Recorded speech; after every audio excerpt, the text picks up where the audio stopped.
In our previous clip, we looked at a PPF where we had constant returns in terms of the gains of production or constant opportunity costs.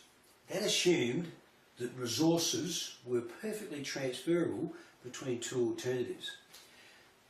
It's not likely that that's the case. For example, even in our little simple farmer example of wheat and wool, some resources are reasonably transferable, perhaps the farmer's labour, the land itself, but clearly elements of capital, for example, the capital equipment, the machinery we would use to harvest wheat are not appropriate for the production of wool, shearing the sheep, etc., etc. In fact, in reality, what we need to do is actually bend or bow the curve so that it's actually got a distinct convex shape from the origin, or concave to the origin. Now, what we want to show here quite simply is that if we transfer resources such that we want to get a constant increase in, say, the production of wool, what we find is that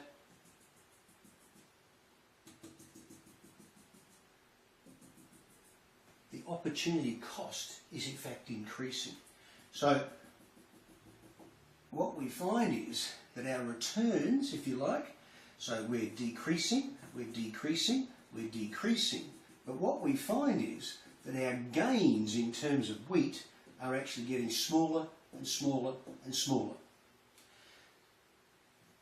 The idea of constant opportunity cost is unreal, and in fact what we find is that land, labour and capital, and to some extent technology and entrepreneurial ability, are not perfectly transferable between alternatives. Now there's a couple of things we need to remind ourselves of the usefulness of our little model. For example, what would you think if I said to you that we were operating at this level of production inside the curve?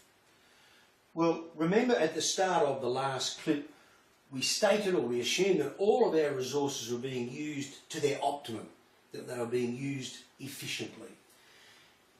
If we are not operating on the curve, on our frontier, then we're not achieving the production possibilities that are possible if in fact we're using all of our resources to their optimum. So at any point inside our curve, any point inside is inefficient because there's unemployment. Any point on the curve, yes, excellent. We are using our resources efficiently. Now remember, of course, that again, F for frontier. So are we able to produce at this level of production? No, we're not. Why? Because we're beyond our production capabilities. Now that doesn't mean to say at some stage in the future we can improve our stock of land, labour, capital, technology, etc. And in fact our production possibilities grow.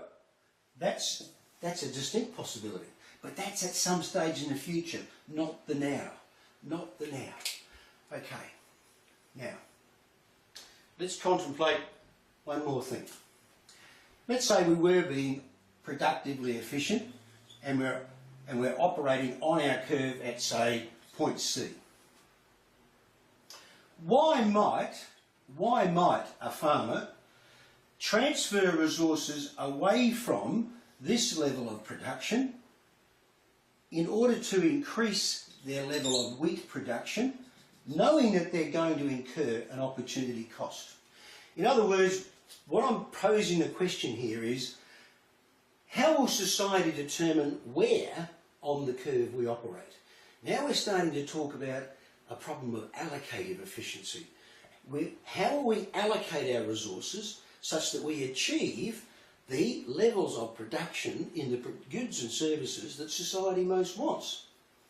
Well, by and large, as George and I have discussed previously, in our capitalist market-based economy, there will be a role for prices to play here.